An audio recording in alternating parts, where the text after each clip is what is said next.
നടൻ ബാലയ്ക്കും കുടുംബ doctor Elizabeth Udayan താൻ മരിച്ചാൽ അതിന് ഉത്തരവാദികൾ മുൻ ഭർത്താവും അയാളുടെ കുടുംബവുമായിരിക്കും എന്ന് എലിസബത്ത് പറയുന്നു. മൂക്കിൽ ട്യൂബ് ഘടിപ്പിച്ച അവശനിലയിലാണ് എലിസബത്ത്. ഒരു വീഡിയോ FBയിൽ ഇപ്പോൾ നമുക്ക് കാണാം. നമുക്ക് ആദ്യം ആ ഒരു പ്രതികരണമുണ്ട് എലിസബത്തിന്റെ. ഡോക്ടർ എലിസബത്തിന്റെ പ്രതികരണം കണ്ട ശേഷം സ്മിത ഹരിദാസ് നമ്മളോടൊപ്പം ചേരുന്നുണ്ട് ന്യൂസ് ഡെസ്കിൽ നിന്ന് വിവരങ്ങളുമായി.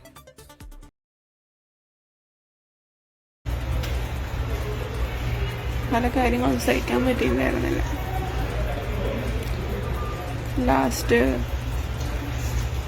D, O, C എന്നൊക്കെ പറഞ്ഞിട്ടിട്ട് take care of your family, money sucking leeches, ഇങ്ങനെ കണ്ടിന്യൂസ് ആയിട്ട് പല ത്രെറ്റനിങ് വീഡിയോകളും പലതും, അവരുടെ കൗണ്ടർ കേസുകൾ,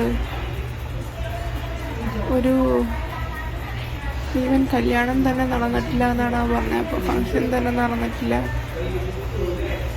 എല്ലാവരുടെ ഇമാജിനേഷനാണെന്ന് പറഞ്ഞു. പിന്നെ ആൾക്കാരുടെ മുന്നിൽ വെച്ചിട്ട് വൈഫാണെന്നും ഇൻ്റർവ്യൂകളും പിന്നെ സ്റ്റേജ് ഷോകളൊക്കെ എന്തിനാണോ നടത്തിയതെന്ന് എനിക്കറിയില്ല.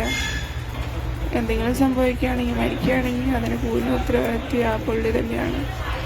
ഞാൻ ചീഫ് മിനിസ്റ്ററിന് കംപ്ലയിൻറ്റ് കൊടുത്തു, പോലീസിൻ്റെ കംപ്ലയിൻറ്റുകൾ അക്സെപ്റ്റ് ചെയ്യണില്ല എന്ന് പറഞ്ഞിട്ട്. പക്ഷേ ആരും എൻ്റെ കംപ്ലയിൻറ്റ് മോളിന്ന് താഴത്തേക്ക് കുന്നംകുളം DYSP ഓഫീസിലെത്തി. ഒരു തവണ വീട്ടിൽ വന്നിട്ട് അന്വേഷിച്ചു, പിന്നെ അതിൻ്റെ റിസൾട്ട് അറിയില്ല. സ്മിത ഹരിദാസ് നമ്മളോടൊപ്പം ചേരുന്നുണ്ട് ന്യൂസ് ഡെസ്കിൽ നിന്ന്. സ്മിത, നമ്മൾ ഡോക്ടർ എലിസബത്തിനെ ഈ അടുത്ത കാലത്ത് ടെലിവിഷനിൽ കാണുന്നത് അഹമ്മദാബാദ് വിമാന ദുരന്തത്തിന് ശേഷം അവിടുത്തെ ആശുപത്രിയിൽ ജോലി ചെയ്യുന്ന ഡോക്ടർ എന്ന നിലയിൽ അവർ നൽകിയ പ്രതികരണമാണ്. അതിനുശേഷം നമ്മളെ അലോസരപ്പെടുത്തുന്ന ഒരു ദൃശ്യമാണ് ഇപ്പോൾ ഈ വന്നിരിക്കുന്നത്. എന്താണ് എലിസബത്തിന് സംഭവിച്ചത്? ഏത് അവസ്ഥയിൽ നിന്നുകൊണ്ടാണ് അവർ ഇപ്പോൾ ഈ മുഴുവൻ കുറ്റവും മുൻ പങ്കാളിയായിരുന്ന ബാലയ്ക്കെതിരെ ചുമത്തുന്നത്? എന്താണ് അവരുടെ ആക്ഷേപങ്ങൾ? GK, ഇപ്പോൾ ഈ 16 മണിക്കൂർ കഴിഞ്ഞിരിക്കുന്നു ഇപ്പോൾ നമ്മൾ കണ്ട വീഡിയോ ഇട്ടിട്ട്. അതിനുശേഷം നമ്മൾ മനസ്സിലാക്കുന്നത് ഒരു വലിയ ആരോഗ്യ പ്രശ്നങ്ങളിൽ നിന്ന് അത് കടന്നിരിക്കുന്നു, ആ ഒരു അപകട നിലയിൽ നിന്ന് കടന്നിട്ടുണ്ട്. ഡോക്ടർ എലിസബത്ത് തന്നെ മറ്റൊരു മാധ്യമത്തിന് ടെലിഫോൺ വഴി കൊടുത്ത ഒരു പ്രതികരണത്തിൽ നിന്ന് നമ്മൾ മനസ്സിലാക്കിയത് ആത്മഹത്യാ ശ്രമമാണ് നടന്നത്. 55 ഗുളികകൾ ഒന്നിച്ച് കഴിക്കുകയായിരുന്നു. അതിനുശേഷം തനിക്ക് നേരെ നിൽക്കാൻ കഴിയില്ലായിരുന്നു, കാലുകൾ വയ്യായിരുന്നു. അങ്ങനെയാണ് ഹോസ്പിറ്റലിൽ എത്തുന്നത്. അതിനുശേഷം ട്യൂബ്, ഈ വിഷ്വൽസിൽ കാണുന്നത് നമുക്കറിയാം കുറച്ച് ബുദ്ധിമുട്ടിൽ തന്നെയാണ് ഡോക്ടർ സംസാരിക്കുന്നതൊക്കെ തന്നെ. ഡോക്ടേഴ്സ് പറഞ്ഞു വല്ലാത്ത അവസ്ഥയിലായിരുന്നു, കോമയിലേക്ക് തന്നെ പോയേക്കാമായിരുന്നു, ഒരു വേള മരണം തന്നെ സംഭവിച്ചേക്കാം, അത്രയും അപകടം പിടിച്ച കാര്യമാണ് നടന്നത്, എന്തിനാണ് ഇത് ചെയ്തതെന്ന് ഡോക്ടേഴ്സ് ചോദിച്ചു എന്നുള്ളൊരു പ്രതികരണം ഡോക്ടറുടേതായി അതിനുശേഷം എത്തി. ഇപ്പോൾ മനസ്സിലാക്കുന്നത് ഒരു സ്റ്റൊമക് വാഷ് ഉൾപ്പെടെ കടന്ന് ഡോക്ടറെ വാർഡിലേക്ക് മാറ്റിയിട്ടുണ്ട്, റൂമിലേക്കോ വാർഡിലേക്കോ മറ്റോ മാറ്റിയിട്ടുണ്ട്. അതാണ് ഇപ്പോഴത്തെ ഒരു അവസ്ഥ.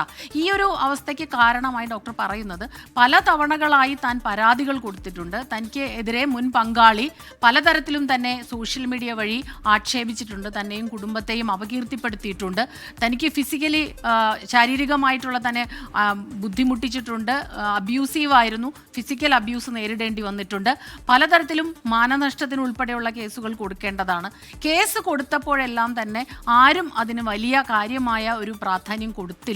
പലപ്പോഴും കേസിൽ എവിടെയും എത്താതെ പോകുന്നു. ഓരോ സ്ഥലത്തും പരാതിപ്പെടുമ്പോഴും അവസാനം മുഖ്യമന്ത്രിക്ക് വരെ പരാതി കൊടുത്തിട്ടും ഇതിൽ ഒന്നും ആകുന്നില്ല എന്നുള്ളതിൽ വലിയ സങ്കടമുണ്ട്. ഇരുകൂട്ടരോടും സോഷ്യൽ മീഡിയയിൽ പോസ്റ്റ്, രണ്ടുപേരെയും കുറിച്ച് അങ്ങോട്ടും ഇങ്ങോട്ടും പോസ്റ്റ് ഇടുന്നതിലോ അപമാനിക്കുന്ന തരത്തിലുള്ള വീഡിയോ ചെയ്യുന്നതിലൊക്കെ അതിൽ നിന്നൊക്കെ വിലക്കിയിട്ടുണ്ട്. താനത് ചെയ്യുന്നില്ല. പക്ഷേ വീണ്ടും മുൻ ഭർത്താവ് എന്ന് പറയാൻ കഴിയില്ല എന്നാണ്.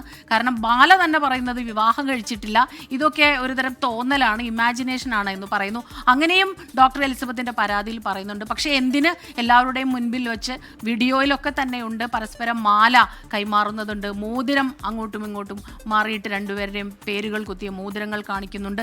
എല്ലാവരെയും തന്നെ പരിചയപ്പെടുത്തിയതെല്ലാം തന്നെ ഭാര്യ എന്ന് പറഞ്ഞാണ് ആഘോഷങ്ങൾക്ക് പൊതു ഇടങ്ങളിലൊക്കെ പോയിട്ടുണ്ട്. ഒടുവിൽ കേസായി പരാതി പ്രായപൂർത്തിയാകുമ്പോൾ തന്നെ അപമാനിക്കുന്നു, വിവാഹം തന്നെ നടന്നിട്ടില്ല എന്ന് പറയുന്നു, തനിക്ക് പൈസയോടാണ് ആർത്തി എന്ന് പറയുന്നു, മോശമായ കാര്യങ്ങൾ തന്നെയും കുടുംബത്തെ സൂക്ഷിച്ചോളൂ, കുടുംബത്തെ സംരക്ഷിച്ചോളൂ എന്നൊരു ഭീഷണിയുടെ സ്വരമുണ്ട്. ആ രീതിയിൽ സ്ഥിരമായി പോസ്റ്റ് ഇട്ടിട്ടുണ്ട്. ഇപ്പോഴും പരാതി ഒന്നുമില്ല. എൻ്റെ ഈ അവസ്ഥയെങ്കിലും, ഞാൻ ഈ അവസ്ഥയിൽ നാളെ ഞാൻ ജീവിച്ചിരിക്കുമോ എന്നറിയില്ല, എങ്കിലും ഇക്കാര്യത്തിൽ ഒരു തീരുമാനമുണ്ടാകണം. സ്ത്രീകളുടെ പ്രശ്നങ്ങൾക്ക് നീതി ലഭിക്കുമെന്ന് പറയുന്നു. ഈ ബാലയും എലിസബത്തും വേർപിരിഞ്ഞിട്ട് കുറച്ചധികം നാളുകളായി. രണ്ടുപേരും അവരവരുടേതായ രീതിയിൽ പുതിയ ജീവിതത്തിലേക്ക് കടന്നതുമാണ്.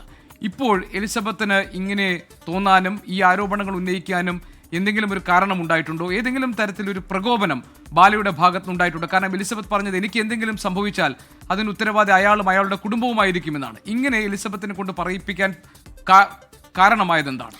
ജി.കെ, നമ്മൾ മുൻപ് കണ്ടാൽ ആദ്യം ഇവർ തമ്മിൽ വേർപിരിഞ്ഞതിന് ശേഷം പിന്നീട് ബാല വിവാഹം കഴിക്കണം, അതുവരെയൊക്കെ എലിസബത്ത് ബാലയെക്കുറിച്ച് ഒരു കാര്യം പോലും നെഗറ്റീവായി പറഞ്ഞിരുന്നില്ല. അതിനുശേഷം വലിയ പ്രശ്നങ്ങൾ ഉണ്ടാകുന്നു, അമൃതയുമായിട്ടുള്ളൊരു ഇൻട്രാക്ഷൻ വരുന്നു, എലിസബത്തിനെ കുറിച്ച് ബാല മോശമായി പറയാൻ തുടങ്ങുന്നു. ആ സമയത്ത് തിരികെ എലിസബത്തും അതേ രീതിയിൽ തന്നെ വല്ലാതെ ഉപദ്രവിച്ചിട്ടുണ്ട്. പാതിരാത്രിയിലൊക്കെ മറ്റൊരാൾ ബെഡ്റൂമിൽ കയറി വന്നതിനെ എതിർത്തിട്ടുണ്ട്.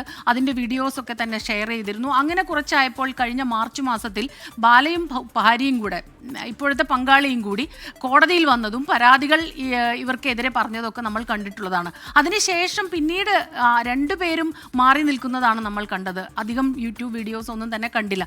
ഈ 2-3 ദിവസം മുൻപ് ആക്ടർ ബാലയുടെ happiest Sunday, I wish my enemies ബ്രാക്കറ്റിൽ മണി ലീച്ചസ് എന്ന് പറയുന്നുണ്ട്, negative people watch this video, I am settled and very happy, so focus only towards your family, God bless all എന്ന് പറയുന്നുണ്ട്. അതാണ് ഈ പണത്തിൽ കടിച്ചു തൂങ്ങുന്ന അട്ടകൾ എന്നൊക്കെയുള്ള വാക്കുകൾ ഇപ്പോൾ ഡോക്ടർ എലിസബത്ത് ഉപയോഗിക്കുന്നുണ്ട്. അപ്പോൾ തന്നെയാണ് ഉന്നം വച്ചത് എന്നുള്ളത്, അതാണ് തകർത്തതെന്നാണ് മനസ്സിലാക്കുന്നത്. മറ്റെന്തെങ്കിലും ഇതിന് പിന്നിൽ ഉണ്ടായിട്ടുണ്ടോ ഈ ദിവസങ്ങളിൽ എന്ന് നമുക്കറിയുന്നില്ല. ശരി, സ്മിത ഹരിദാസ് ആണ് വിവരങ്ങൾ നൽകിയത്. ന്യൂസ് ഡെസ്കിൽ നിന്ന് ഡോക്ടർ എലിസബത്ത്